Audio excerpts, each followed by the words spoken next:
across the country in Utah, fans holding a vigil mourning the loss of the 31-year-old political activist. Hearing that it was Charlie that was shot, my heart just immediately sank. When the news came out that he didn't make it, it was devastating. Devastating indeed. Joining us now live, former chief counsel for the House Judiciary Committee, Julian Epstein.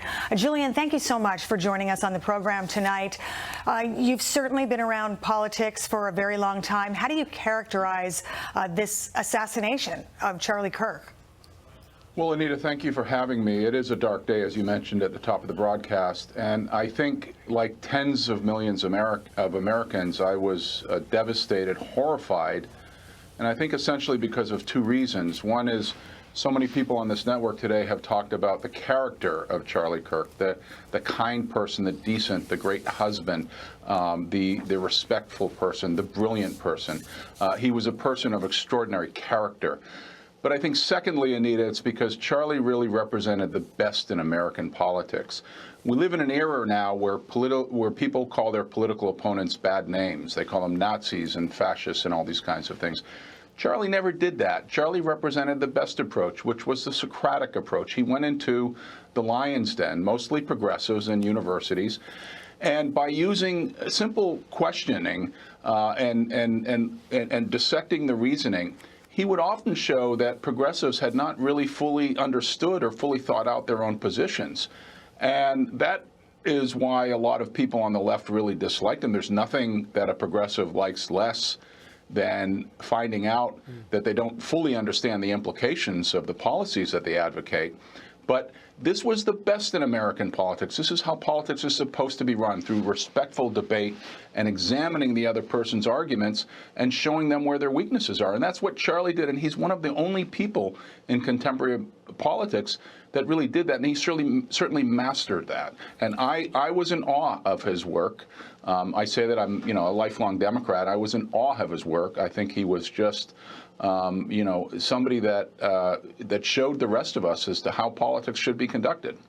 And Julian, we're at a real turning point here, it seems, in the country, to quote the name of Charlie's organization. Charlie was not one of those people who went on Twitter, as it was, X as it is, and insulted people and did anything. And he didn't do that in person either. He was, rightly as you say, somebody who engaged in debate, was respectful about it. He had very strong opinions and could express them in a very intellectual and forceful way, but he was always civilized about it. Where are we when we have seen an influential political figure killed for nothing more than having strong opinions? Well, Jonathan, great to be on with you again. And I think you summed it up very well. And I think the answer is civilizational decline. Charlie never went to college, but he could take a Harvard Law School graduate and completely dissect them in terms of the logic of their argument in half a minute. I mean, Charlie was brilliant at doing that, and I think that's what made so many people on the left so angry about him. But, look, I think, Jonathan, what has happened, and we've talked about this before in various broadcasts, is when you continue to use terms like calling people fascists and Nazis and racists and phobic this, phobic that, you begin to, particularly in a social media era where everything gets echo chambered, and in some cases it's echo chambered by foreign actors, you give the radicals, you give the extremists permission slips to do bad things. That's why when we hear things like Jasmine Crockett saying, I want to take down Elon Musk, when you hear Democrats continually calling the president a fascist, not really understanding what the definition of that term is, you begin to move into a period of extremism and radicalism, and you permission slip the radicalism. And this is why all of the rhetoric that we've heard, you go back to the attempted assassinations on the president, Mangione, the horrible attack in Charlotte over the weekend. You can name a dozen instances. The shooting at the Catholic school. We are moving into a period of radicalization, particularly online. And what politicians have to understand is they're feeding this by using the language that they use sometimes, and they've just got to cut it out. Yeah. They are responsible for this environment. And Charlie, as you point out, Jonathan, never participated in any of that kind of garbage. Just real quick, Julian, does any of that change? Do you see any of the rhetoric changing now? Real quick.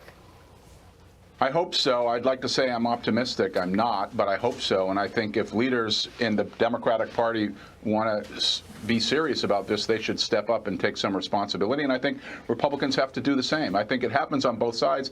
I've seen a little bit too much of it on the progressive left. You can go to college campus protests on Israel. I can give you a dozen examples of that. And it's time for the leaders to step up, but I haven't seen any evidence of it yet. Yeah, let's hope all our leaders step up in the wake of this awful event. Julian, nobody better than you to put it all in perspective for us. Thank you so much, Julian Epstein. Thank you so much. You're very kind. Thank you.